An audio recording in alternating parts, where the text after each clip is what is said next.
di si baby Aminah ini menarik perhatian seluruh orang Indonesia. Sampai saya yang orang jauh saja dianggap mereka tahu gitu dengan kelahiran bayi ini.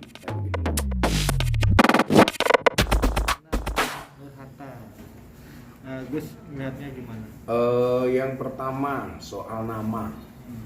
Nama itu bisa diartikan sebagai tanda. Tanda. Kalau kata orang Jawa, tenger, ya tanda. Kemudian yang kedua, nama itu sebagai doa. Sebagai doa.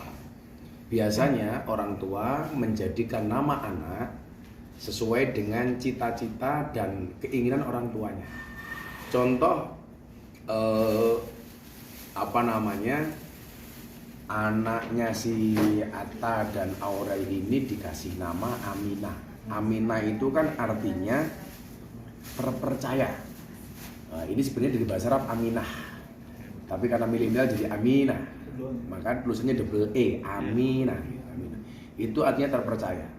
Ya mungkin sebagai bapak Atta menghendaki anak ini akan menjadi anak yang amanah, anak yang bisa dipercaya, tidak hanya dipercaya oleh orang tuanya, nusa bangsanya, negaranya, dan bahkan agamanya.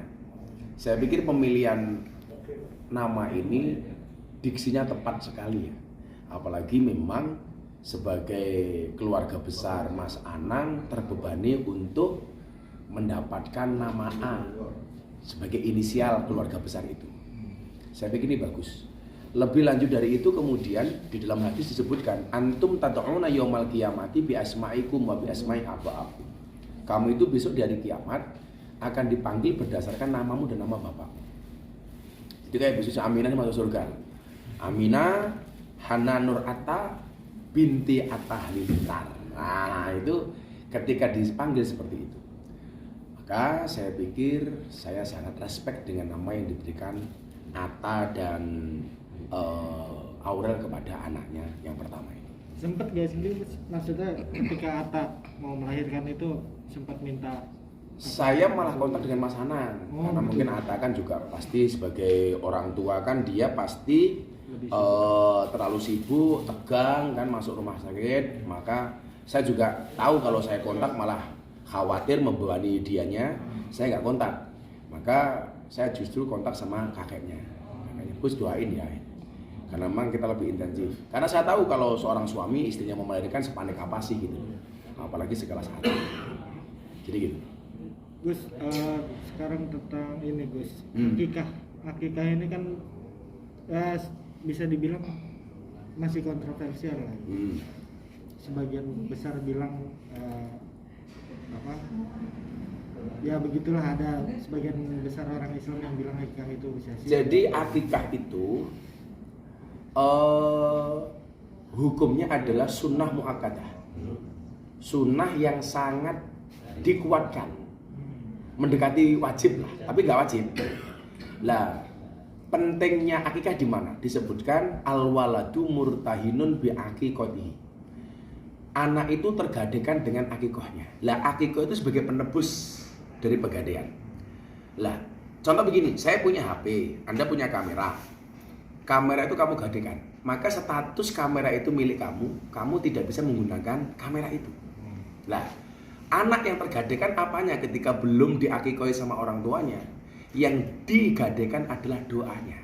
Maka kalau orang tuanya sebenarnya mampu memberikan akikoh kepada anak, kok orang tua nggak mau mengakikoi, itu doa sang anak dipanjatkan oleh seorang anak itu tidak bisa nyampe kepada orang tuanya. Lah nebusnya pakai apa? Pakai akikoh dengan memotong seekor kambing kalau cewek, kalau cowok 2 ekor kambing.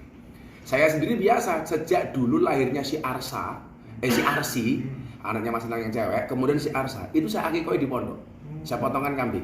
Bahkan dulu kalau si Arsi itu saya sempat motong kambing 5. Terus kemudian si Arsa sama. Lah ini nanti si Aminah pun tanpa atau diminta atau tidak sama si Atta, karena itu saya tanggal pas pengajian besok di pondok kita juga akan motong kambing akikoh untuk si Aminah. Karena saya dari dulu Mas Anang, bro akikoh ya, tak motong kambing di sana. Dan itu kita sendiri yang mengeluarkan. Berapa ekor? Ya paling besok saya memotong sekitar 4 atau 5 kambing lah. Satu itu kan minimal untuk cewek, salah sahnya saja itu. Semakin banyak kan kalau saya jamaahnya banyak kan untuk nyuguh jamaah. Tapi saya niatkan untuk akikohnya si Aminah. Nanti sekalian saya mau motong kambing itu, saya niatkan untuk akikohnya si Aminah, terus kemudian babynya si Raffi, sama babynya si Rizky Bilar. Saya mau motong itu. Kalau cowok, cewek, berarti kan saya minimal harus 5. Karena cowok kan 2. Nah, si Rizky Bilar juga 2. Terus si Aminah 1, 2, 6 lah nanti saya potong. Saya niatkan untuk akikoh itu. Biar semuanya sama. Rencana kapan untuk saya rencana tanggal 26. Akikoh itu kan baiknya adalah hari ke-5 atau hari ke-7 atau semampunya. Saya kebetulan tanggal 26 Maret ada pengajian di pondok, sekaligus saya niatkan untuk akikoh ketiga bayi ini. Dan saya nggak perlu ngomong sama mereka kok. Kan nggak sah-sah kita mengikuti tahadus bin nikmah. Kita ikut bahagia kan boleh-boleh saja. Gus, Atta sendiri menyiapkan 8 kambing dengan berat total itu sesuai dengan tanggal lahirnya 22. Nah, maksudnya kan sebenarnya satu aja sudah cukup ya Gus. Gitu. Satu itu merupakan syarat sah saja. Nah, kalau dia mau akikoh 1000 juga boleh. Gitu. Iya.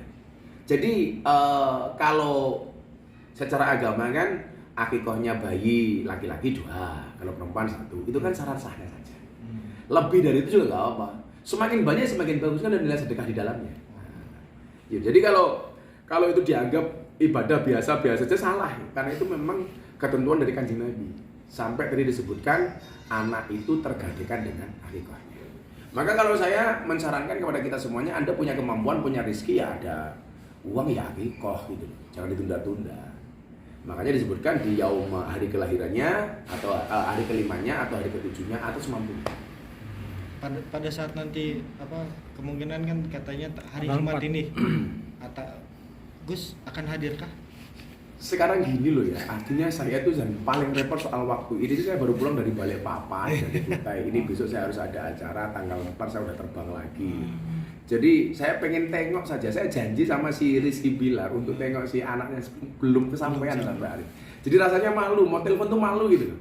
Karena saya nggak bisa hadir secara fisik. Cucu kok Gus.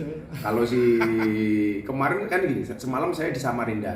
Tadi pagi saya mau ke bandara itu, ada ibu nyamperin, lari Gus minta foto. Selamat ya, tambah cucu. Kan saya kaget. Loh, cucu mana Bu? Kan Aurel melahirkan. Ya terima kasih Bu, doain ya bayinya si Aurel.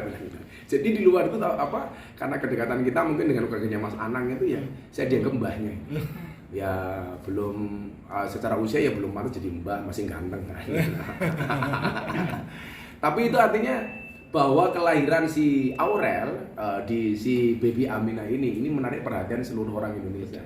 Sampai saya yang orang jauh saja dianggap mereka tahu gitu dengan kelahiran bayi ini. Saya bikin luar biasa. Kado spesial apa Gus yang sudah disiapkan? Kia itu kan kado spesialnya doa.